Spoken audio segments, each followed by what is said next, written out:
All right, we're live. Give people a chance to find it. Did you say that was a WCDP coffee cup?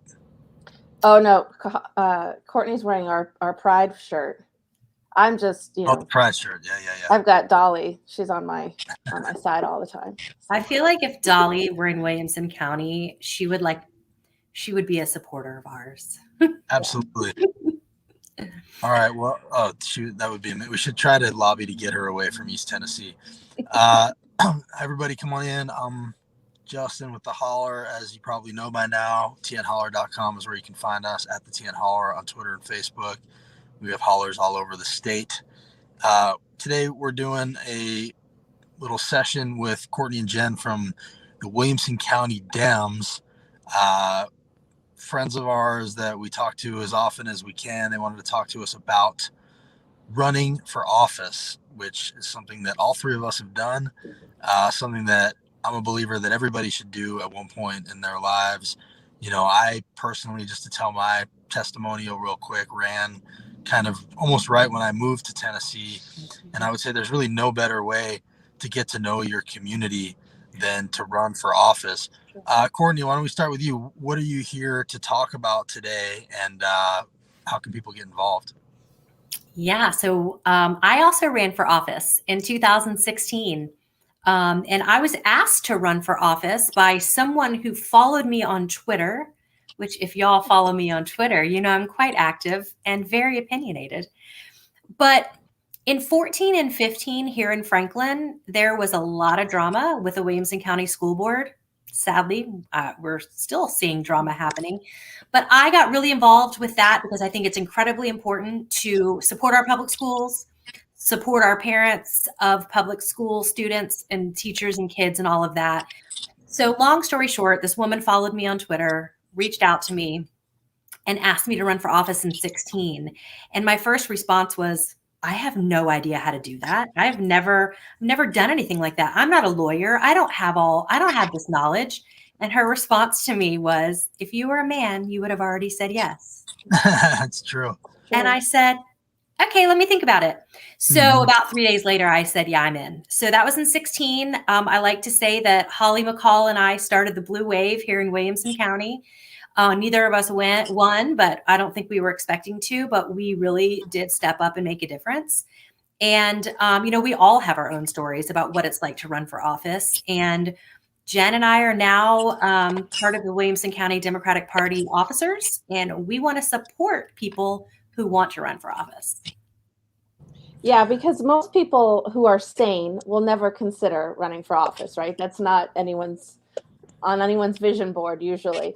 But you'll find that once you do start thinking about it, or if you ask someone you know who might be very well knowledgeable about a certain issue, maybe it's education policy or something, if you just say to them, hey, maybe you should run for office, they'll be like, what, me? No way, no, but actually they usually find it very flattering. I know I was flattered when I was asked to run in 2020, because I certainly, I consider myself an introvert and academic. I like to be in the background and just kind of, do what I can to support from behind the scenes. But stepping out into the limelight of running for office can be very scary and intimidating, especially in this environment here in Williamson County.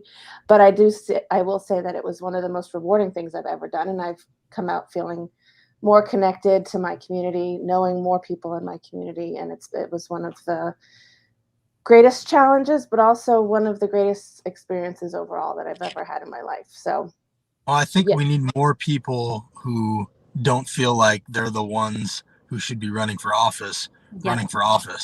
Like there's something inherently disqualifying about thinking you're the person that should run everything, and more and more we're seeing people across the country. Like when I ran for Congress, I felt like I was part of a group of people that all, it was a lot of people that had never thought about doing it before. Right. AOC, the squad, there were a bunch of people who had jumped in, Cori Bush, who had jumped in and they were bartenders. They were people who otherwise might not be represented in Congress. And that's exactly the kind of people we need represented in all of our offices from top to bottom.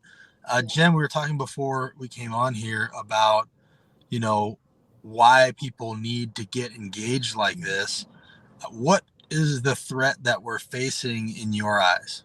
Well, there's several threats. One, the special session is happening today. It's starting today. I think you're already at the Capitol waiting for it. But one of the bills filed is to make every school board election a partisan election. And, there's differing opinions, but when it comes to education and when it comes to public health, those are issues that should not be partisan, because partisan opinions and politics just divides and doesn't actually reach a solution in those arenas. And so the Republicans in the state have this strategy. It's called red to the roots or something like that. They want to make it partisan elections happening on every single level. And they want to make this state a purely red stronghold. And so we're seeing these far right-wing groups coming out of this saying, okay, like Moms for Liberty or Tennessee Stands, that their main tactic is to disrupt these nonpartisan meetings of these elected boards, and their main strategy is to bully and intimidate good people, from serving their communities. And we can't let that happen, because if we do, they're going to elect their own people. And then, it's not too hard to imagine what happens then. So we really need people to step up and say, yes, I will run for school board. Yes, I will run for county commission. Yes, I'm going to run for circuit court clerk or, county clerk, anything like that. Here in Williamson County, for many years before Holly and Courtenay ran, we didn't even have Democrats on the ballot for most positions. So we've made great strides in that respect, because we have had Democrats every year since then in most open seats, but we still need people to step up and be brave. Yeah. Go ahead, Courtney. Yeah. When I'm talking to people about running for office here in Williamson County, and Jen and I have this conversation together as well, there are over 50,000 Democrats in Williamson County, and that's growing daily, right?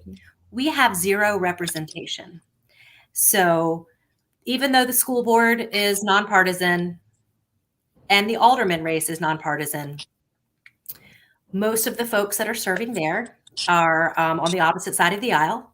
We have 24 county commissioners, all Republican, all 3 state representatives, and our senator and our Congress people, all Republican. So to me, this does not feel like a democracy, right? I am without representation. We don't have people who align with our values. This isn't about divisive Democrat or Republican. This is about, there are things that I truly believe in and values in the way that I'm raising my daughter and that the way that we live our lives. And there's nobody to represent us at any level. And that feels very lonely. But part of my personality is that I'm going to try to fix it, right?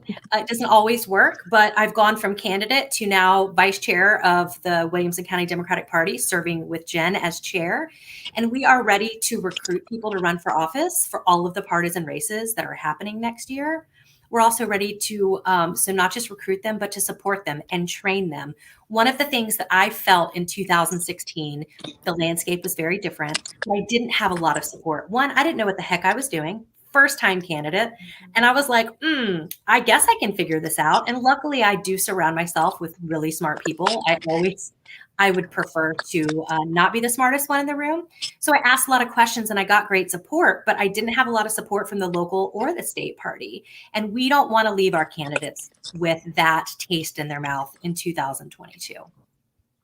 Yeah, it'll still be an uphill battle for sure, but we have a whole infrastructure within the county party and experienced people who have run campaigns that can help. Yeah, I mean, I was going to say, what is the, like, what is your answer when people in Williamson County and, generally speaking in Tennessee ask if it's winnable?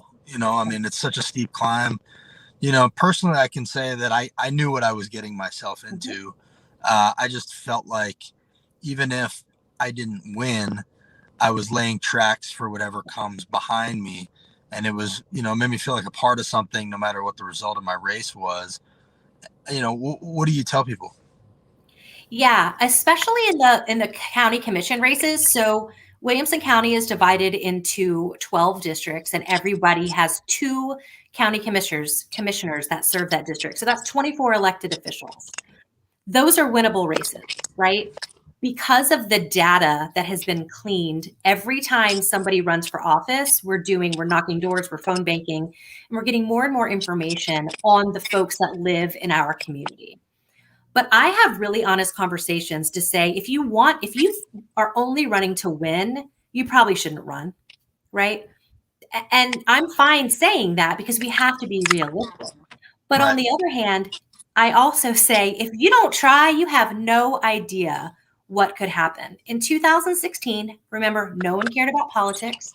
This was before Indivisible and the Squad and all these like really strong progressive groups. No one cared. I still got over 11,000 people to vote for me and raised over $75,000 on my own. That was in 2016. We've changed a lot since then. We got to try. And so we're also super excited to say that we are going to offer training. We have a kind of an info session. If anybody's interested in running, yes, thank you, Justin. Get ready to run. It's on Monday, y'all. It's on Monday the 2nd. And it's virtual. And anybody who's interested in running as a Democrat, and yes, we will check your credentials, you're more than welcome to show up. Doesn't mean that you definitely are running. We're not going to make you sign anything that says, yes, I'm going to be a candidate. It's just a great place to ask questions. We'll provide some general information because if you've never run for office before, it's a foreign language.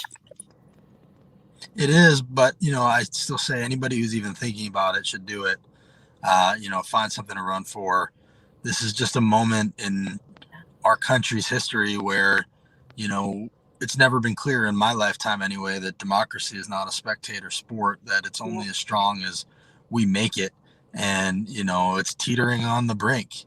So, that means getting involved. I mean, look at the election administrators and the election commissioners that are under attack. I think the number that Amy Klobuchar quoted yesterday was like 1 in 6 of them felt like their lives are in danger, 1 in 3 maybe even. So we need to stand up and push back against the anti-democratic forces that are trying to take down our country. And you do that not just by running for Senate or running for governor. You do that by running for county commission, election commission, school board. This is a fight that's taking place on every front. I think Republicans realized that about 10 years before Democrats did, unfortunately. They did. States like ours, but hopefully Democrats understand that now. And I'm really nervous for what's coming, but the only people that can save us are ourselves. I agree with that, Justin. And I knocked doors for a local candidate in the alderman race. And so the past few months, I've spent a lot of time in the community on top of just the time that I'm already spending in our community. And I always like to tell people that folks in Williamson County are good people. There is just a really, really loud, small minority group, but they're loud and they're dangerous. And there are too many people that are sitting on the sidelines thinking, somebody else will take care of it. Mm-hmm. This is a problem. I see it's a problem, but somebody else will solve it. And there are those of us trying, but we need a lot more help. We do. We are a kind and inclusive and loving community.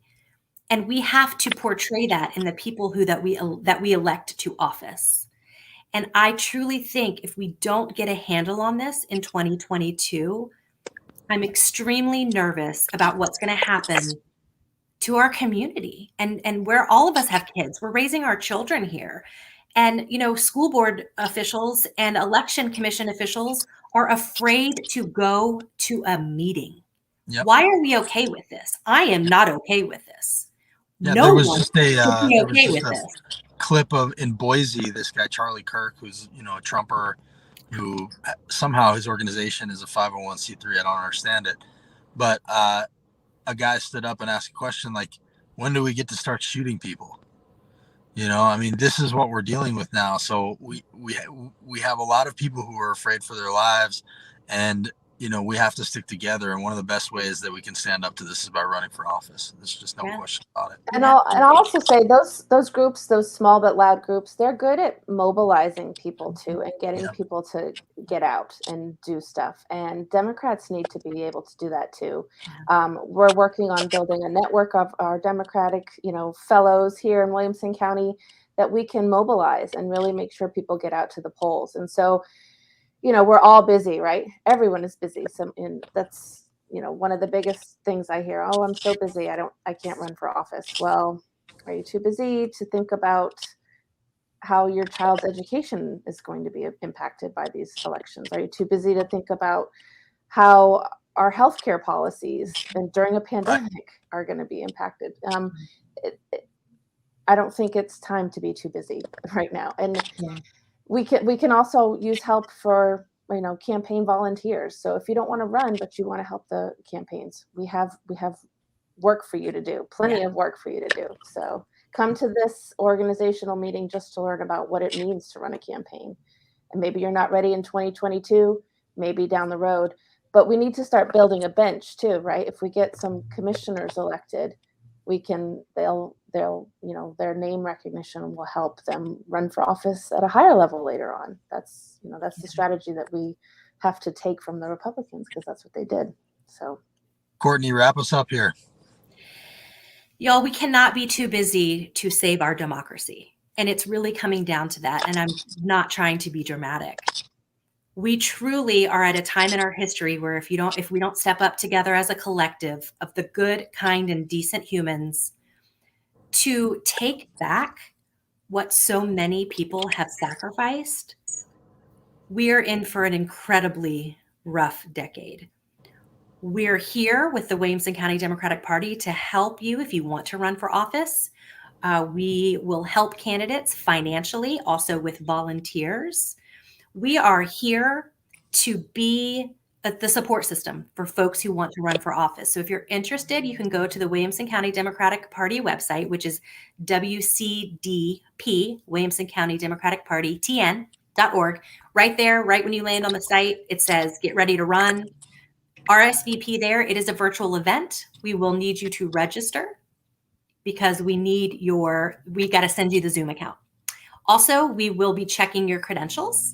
So that's the other reason for that. But show up. This is not the last event we'll have. We're going to see who shows up and what the next steps are. But if you've ever thought about serving your community as an elected official, 2022 is your year. All right. Thank you guys so much for doing what you're doing, and come back and join us soon. Thanks, Justin. Thanks for being there. Yeah, absolutely. I'm going to say goodbye to you guys so I can address some of the trolls in the comments real quick. Thank you. All right. We have thick skin. We're good. Okay. Bye-bye. Bye. Bye. Thanks. All right. So I see you, Kristen, and Carlos. Thank you for joining us as always. I just want to say, first of all, I'll talk to Carlos about the Democratic candidates, except Alec Baldwin's endorsement. I mean, the guy accidentally shot a cinematographer. It's a horrible, tragic situation. I don't think it's something we should be joking about, but I don't see why anybody would reject Alec Baldwin's endorsement for accidentally shooting somebody. I don't think that shows that he's a bad person. I think that'll play out how it plays out, and it's tragic, and we shouldn't be making jokes about it. I didn't know you were in Memphis. Thanks for letting me know. And then Kristen, I see this comment. You said dangerous, seriously, get a grip. I think you're referring to when we talked about that it's dangerous for school board officials and election officials. It absolutely is. So, I know you're probably only mainlining Fox News, but election administrators are resigning all over the place because they feel like their lives are at risk. School board officials are absolutely getting threatened. There's no question about it. And, there's plenty of instances of it. And basically, if you feel like you're the one being attacked because the DOJ is going to look into threats and intimidation of school boards, then that's a you problem. They're going to look into when people are threatening people. If you're not doing that, you have nothing to worry about, and nobody's stopping you from expressing yourselves. Then you said They are not. School board officials cover stuff up and are not in charge of our children. I don't know what that means. They are in charge of a lot of what goes into our children and, our school system, and they're elected by us. So yes, they do have power, and that's democratically elected. And then, so you guys think CRT to be taught to our children?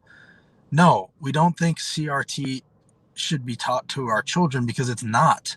Critical race theory is not being taught to our children. It never was. So, your head has been filled with nonsense and lies. Google Christopher Rufo. They intentionally did this. They've used CRT as a substitute for everything you don't like. That's why they're transitioning it to diversity, equity, and inclusion, which, yes, I do think those are important things.